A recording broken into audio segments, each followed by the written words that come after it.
If you're a criminal, you'll be deported. If you plan to enter the U.S. illegally, your chances of getting caught and sent back just went up. The actions I'm taking are not only lawful, they're the kinds of actions taken.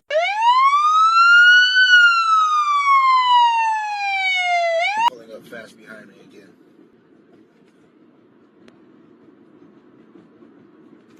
Pretty close, man. Guess what? They pulled me over on the highway. How's it going, U.S. Border Patrol Immigration Inspection? Good. Just you in the vehicle? Yeah.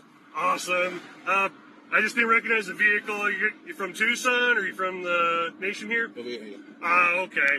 Yeah, like I said, I just didn't recognize it, so I'll try to remember it for the future so I don't stop you again, okay? So I don't want to take any more of your time. You have a good rest of the day, okay? Thank you, you too. It's a frigid 5 degrees in the pre-dawn hours just outside of Boston, where this team of elite ICE officers is briefing on their targets for the day. We're going to be targeting some extremely violent offenders today. Within moments, the officers are on the move, with eyes on their first target. Looks like we got movement, target vehicle coming out. They quickly take him into custody.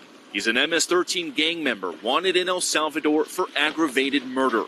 And he has an Interpol red notice out for his arrest. We are targeting very violent threats to our community. I'm not going back to Haiti. One of those threats is this illegal alien from Haiti. ICE says he's a gang member with 17 criminal convictions in recent years. Trump, you feel me? Yo, Biden forever, bro. Thank Obama for everything that he did for me, bro. ICE Boston quickly takes down its next targets, including this illegal alien from Brazil who has an Interpol red notice for armed robbery. This Salvadoran illegal alien charged locally with rape and released by a sanctuary jurisdiction. Yo, ¿cómo se llama? And this Dominican illegal alien charged with assault with a deadly weapon and heroin trafficking. Officers also arrested this Guatemalan MS-13 gang member facing gun charges. ICE says he was released from local custody just the day before. Their detainer request was ignored because of sanctuary policies. And in a sign of shifting priorities with the new Trump administration, this man, who was in the same apartment as the target, was also arrested after ICE determined he's also in the U.S. illegally. This is what ICE calls collateral. So you guys got your main target just now, but you got somebody else. What just happened? He's with somebody else who was previously removed from the United States. So he's going to go today, too. And that is exactly what Border Czar Tom Homan has warned would happen. When we find the bad guy, he's probably with others that are in the United States illegally.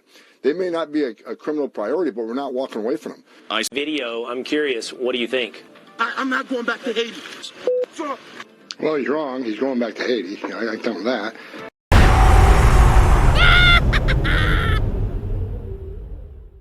I promise you guys, all of you that voted for Trump,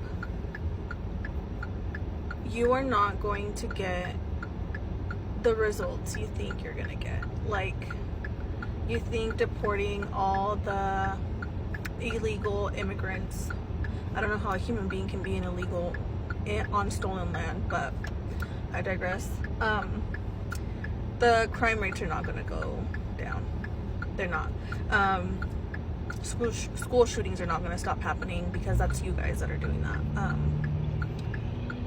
All you're doing is you're fucking with your own economy that you seem to be so concerned about, but again, it doesn't make sense. You were crying about the price of eggs and groceries and gas. But yet you guys have so much money to spend on going to stand outside for an inauguration that you're not even going to witness. Flights or driving, the gas. You won't complain about the gas price then, right? Like, doesn't matter how much money you're putting in gas as long as you get to see your Cheeto Puff, which you're not going to do. But it's just, I guess I just can't wait for you all to find out. That's really what this post is about. Because while my people are terrified, my people are going to get torn away from their families because all they wanted was to come here for a better future. your life is not going to get any better. It's just not. It's going to stay the same, if not get worse. And it sucks that my people have to hurt in order for you to find out you made a fucking mistake. You voted for him. What now? You don't like what you're seeing?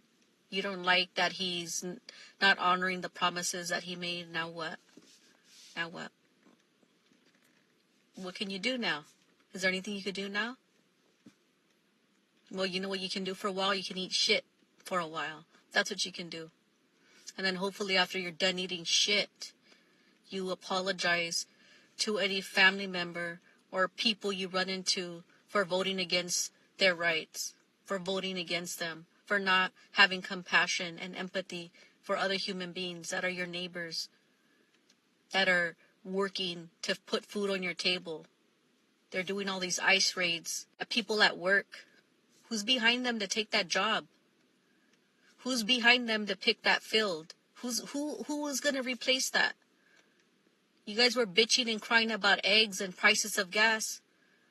The eggs are still the same. The prices of gas are still the same. And when Trump was president, gas was low because nobody was driving, because he caused a very bad pandemic by not handling it correctly, by spreading misinformation. You voted for Trump. What now?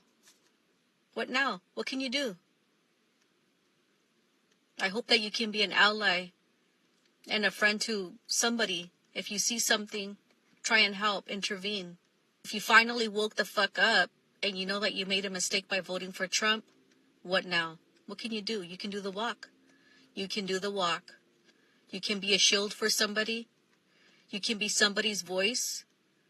You see somebody be racially profiled, you can say something.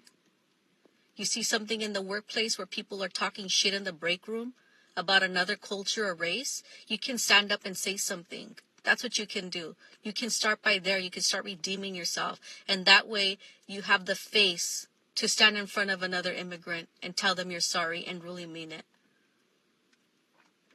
You're not scared for your friends that are undocumented, for your parents, for your siblings, for your family.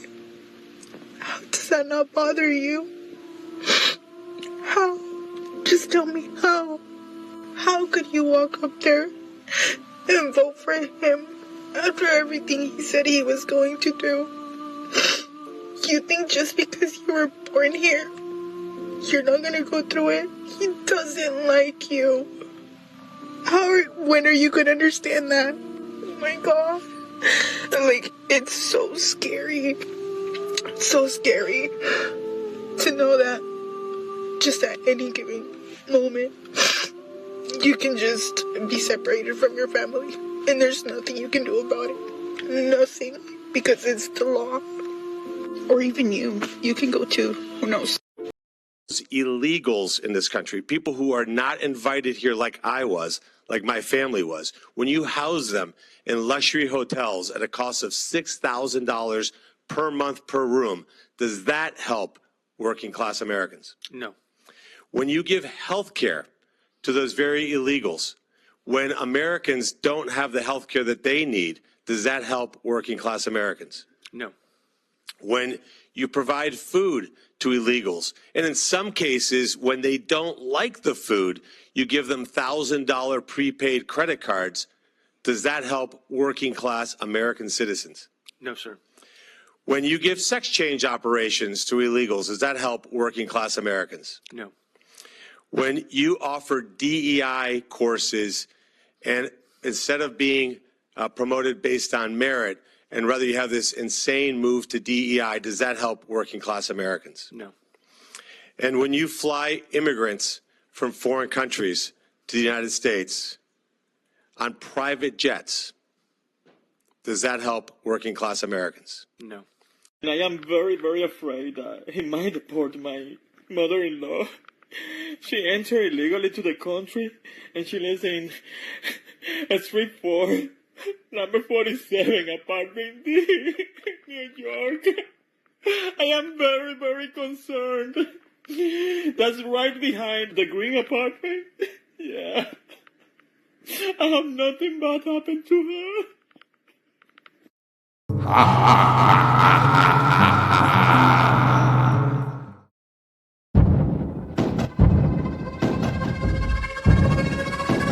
Whoa, whoa, whoa, whoa, whoa.